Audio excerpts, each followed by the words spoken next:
I don't want you all to have to wait on me or anything like that. So, all right, let's try this.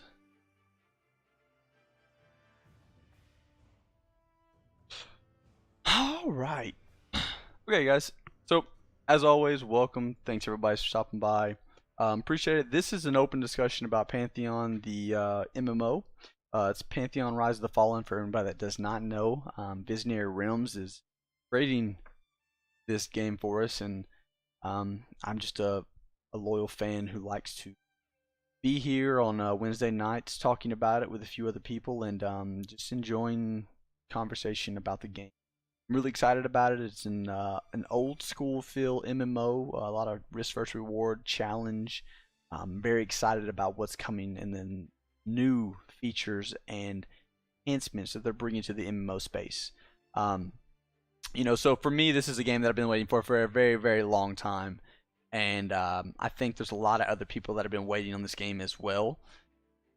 So, of course, we're just really kind of honing in each month for this newsletter to come out, especially with pre-alpha right around the corner. We're all highly anticipating each newsletter to have more information for us about what's going to happen in the next couple months, especially with testing and what all that has to entail.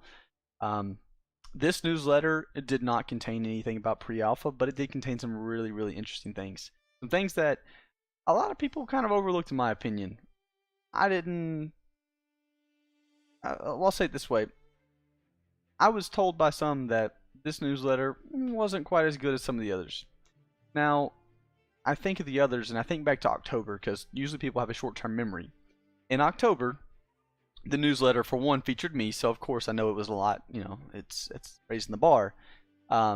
Joking aside, but no, it had halflings. It released the new race, showed some of the art and concepts, and it was just really detailed in what it had for us. So the October newsletter was amazing. I mean, the halfling coming out is just it was something that everybody's been looking forward to, and the model was phenomenal. I think they did an amazing job with the halfling model. So everybody's very, very excited about this. So for this newsletter, I saw some mixed reactions because people wanted to kind of relive that same experience. What's new? Give me something new. Give me something new. And this was kind of a follow-up of Twitchcon, a little bit of the developer roundtable showing, highlighting some of the new members of VR, and then a community spotlight, which I think the community spotlight, is it Killen? I think that's how you pronounce his name.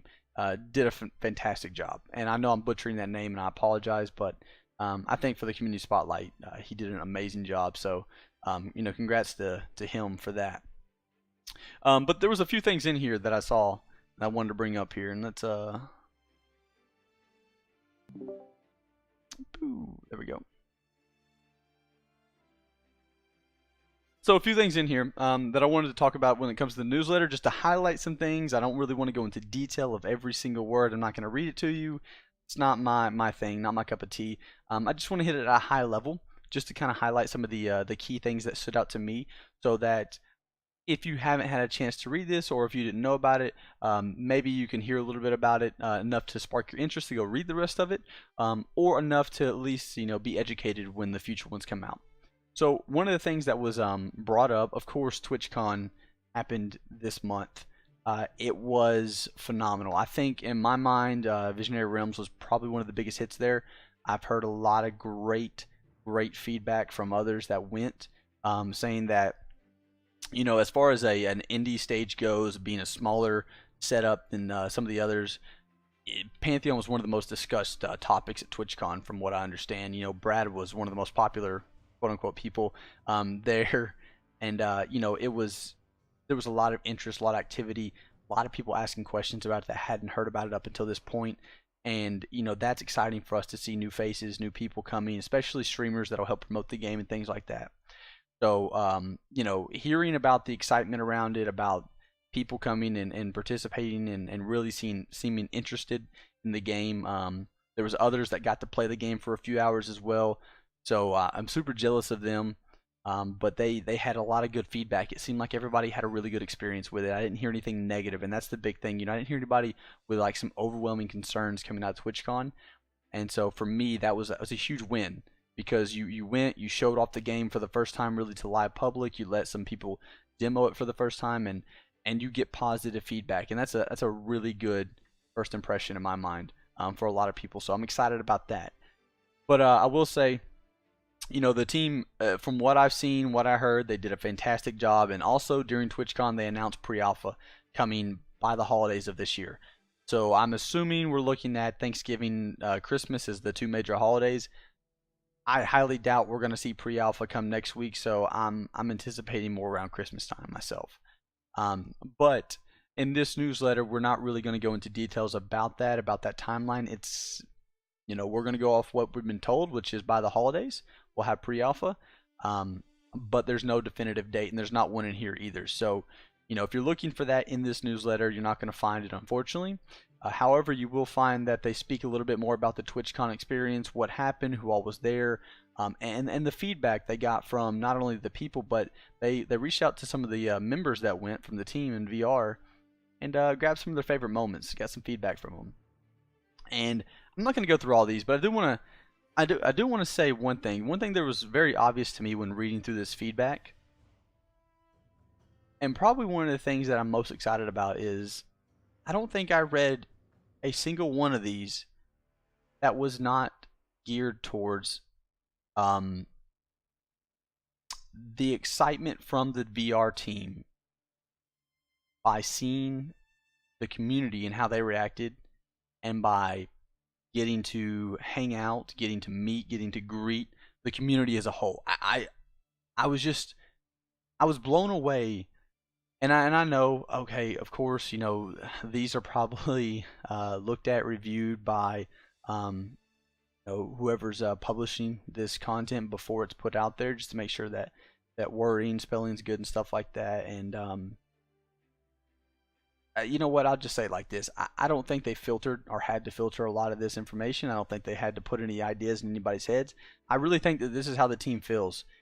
Corey, Ben, Sierra, Jason, Chris, just reading the names down, David, all these individuals that I named off here, the biggest thing that I read through every single one of their little favorite moment blurbs here is the community and experiencing what it was like to be around the community that's excited for this game.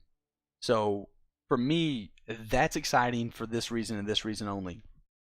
These people seem to really care about the people who want to play their game.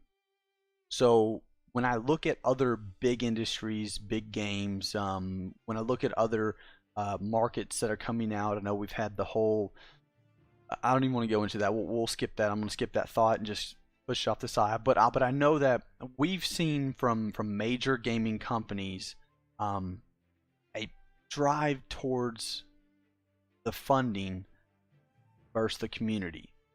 And I feel like VR stance is, if we go to the community and we give them something they want, they will provide the funding through their dedication, loyalty, whatever you want to call it, but through them enjoying the game. If we focus on the community, we'll be able to fund this game and the development and build of this game for long term, if we focus on the community and making sure that the community is happy, satisfied, and that we're continuing to give again this niche community of hardcore, quote unquote, MMO players. I don't think it's necessarily hardcore. I think it's more of a MMO players who want a challenge, not really hardcore, but challenging content. Old school MMO players, even newer generation MMO players who have never experienced true challenge, true risk, true reward for a lot of their hard work and dedication to a game. I think that Pantheon is trying to focus on that community aspect, and anticipating that if they focus on the community and really drive to give the community a game that they're going to love, then the funding will come with it. Instead of focusing on how can we make a game that will get us funding, with funding being the emphasis there, they're focusing on how can we get a game that people will love, and then the funding will come based off of their love and passion for the game. So, and that's what I got from it. That's how I read it. That's how I interpreted it. You know, that's my personal perception of what I was reading as I was going through these favorite moments from the VR staff. But the overall theme again is community. I mean, these guys are just from start to finish here talking about how they just enjoyed being around others that are like-minded, and the fact that they want this Pantheon experience to be the best it can be. So, really enjoyed that. Of course, you know, they had some really cool pictures here, some really neat individuals. I'm not sure who all of them are, but I will say that I've been able to, you know, kind of put together a few of the pieces here, and to avoid potentially messing up, you know, some of the individuals here, I'll just kind of breeze over them and not point out anybody or name anybody. But again, it was a very very positive experience, and it was a very exciting to see the responses from VR. And I missed Kurt there at the end, but another one who added a little thing, a little blurb in there. Then the developer roundup again, guys. I won't go through this, but this is really neat. You know, just highlighting some of the individuals that are on the teams, and showing that we have some new faces. You know, fresh new ideas and individuals coming to the team to really help lead the team in a positive direction. Now, of course, just so I'm clear on this, as reading through this, I was thinking everybody was going to be brand new on the team. I don't believe so. I believe there's a few individuals like David who have been with the team for quite a while now, and they're just now getting their information out there as far as who they are and what they do. You know, again, Kim, David, and I believe we had Bruno. That was it. Yeah. So, guys, if you want to take a look at this, go read through a little bit. Kim has a pretty neat experience. I like the fact that she brings in where was it?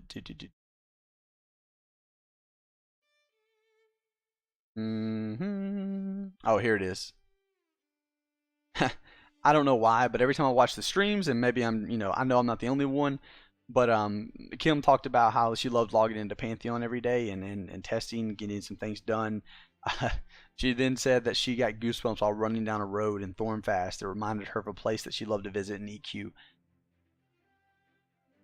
I don't know about you guys, but that's really what I'm looking for in this game, and in any game really. I'm not looking to have maybe necessarily a memory of EQ or Vanguard or other games that I played in the past. I'm not really looking to have a memory, but I am looking to catch that same feeling. So when I'm running down a city, when I'm running through a zone, when I'm running away from a train of mobs to you know, to try to get to where I can die and get back to my, you know, body in somewhat of a easy manner, I'm looking for that feeling that I received when I was young playing EverQuest for the first time, and I was so just immersed in the game because I had to think of every little detail. You know, again, like I just said, even to the fact of, okay, I'm about to die. Where do I need to die at? Because dying here could mean that I could spend the next 3 hours trying to get my corpse, and it's just not going to work. Or dying here could mean that I actually have to get somebody to help me get my corpse. So where do I need to run to die to where I can get back to my corpse in a safe manner? That feeling I haven't received since EverQuest. I've not been in a game where that was a real factor for me since then. And for me, getting involved in games like that, I'm really excited about getting that feeling back. Not necessarily visually, but just that gut feeling of, ooh, something's around the corner. I better watch it. Better take this slow. Or worrying about, you know, pulling too many creatures. Worrying about going out and trying to solo something. You know, again, I'm looking forward to that feeling of really just having to pay attention to what I'm doing at all times, because at any given moment, death is around the corner, and that could be the start of a journey for me that night. You know, I know that EverQuest, there was multiple nights where I would walk into a room and I would say, you know what? I'm good. There's nothing going to be around this corner. I turn the corner and there's like 5 gnolls and a skeleton there, and they smack me in the face, and then the next thing I know, I'm spending the next 6 hours trying to find my way through this mansion and to grab my corpse and drag it 20 feet before dying, and then do that 100 times before I finally get it to a spot where I can loot all my gear and get out of the dungeon or the zone without having to die yet again. So reading that sentence again, it gave me that feeling, a feeling that, you know, I'm looking forward to, or it reminded me of it, and I'm really looking forward to having that again. So, you know, for me, reading through Kim, David, and then Bruno's piece here about their roles on the team and what they're doing and things like that, you know, I'm not going to go into detail, but these guys are well equipped, and they know what they're doing, and I'm excited to see what they're coming up with, you know, for pre-alpha as well as for testing overall, and then the game, of course, come release. I think these guys have been a pivotal part at up until this point in time, and I'm excited to see them continue to lead Pantheon in the direction that it's going. And then we have, and man, I am going to butcher his name. Kalinin, as I believe how you say it, Kalinin. We'll go with that, and I apologize. I know I'm messing that up. But he did a community spotlight this week, and guys, I'll let you read through this. I will say, when you get to number 4, don't stop at the first sentence. Don't stop at the first sentence. Really kind of tripped me up there at first. I think a few others I saw on the forums as well, it did. But overall, really good read. I love the responses. I think that you know, you can see the passion in an individual by the response, and you know, it makes me wish that I would have done mine better. It really does. So you know, great job on that. And then, of course, like I said, number 4, don't stop at the first sentence. Make sure you read the whole thing, because if you stop at the first sentence, you're gonna be scratching your head and going looking up some things about Pantheon, because you're gonna wonder why his response was what it was. Anyways, that's about the wrap up for the newsletter this week. Oh wait, did I forget? Hold on. What was that? Hold on. I don't see anything here. Hmm.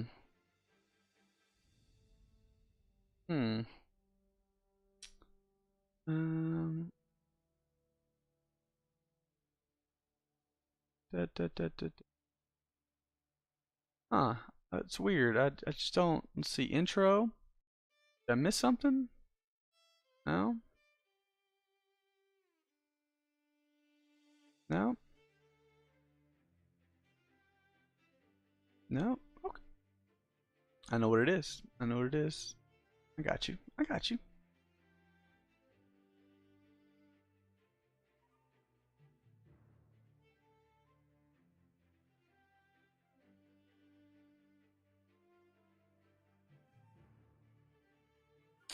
So, if you don't get your newsletter through email, you might want to start trying to get it. Every time the VR sends out a newsletter, they send out the email letting you know that there's a newsletter.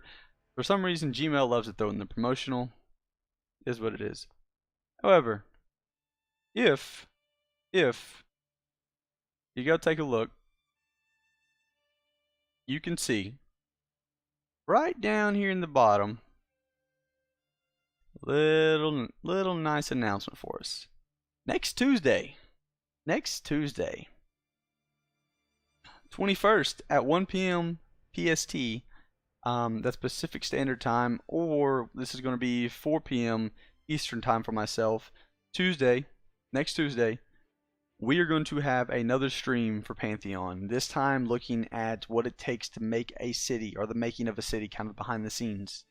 So if you haven't already, mark your calendar. I'm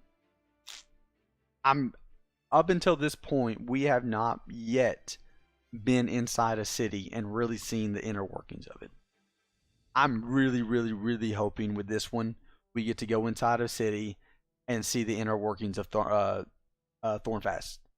So if you haven't already, mark your calendar next Tuesday, November 21st at 1 p.m. PST. Or that's for me, myself, 4 p.m. Eastern Standard Time. Pantheon will be doing a live stream showcasing Thornfast and basically the behind the scenes making of it. So again, guys, make sure you're paying attention to that. That's a big one. Other than that, that's it for tonight. Wrapping it up pretty quickly. I'm always here, open discussion type thing. I love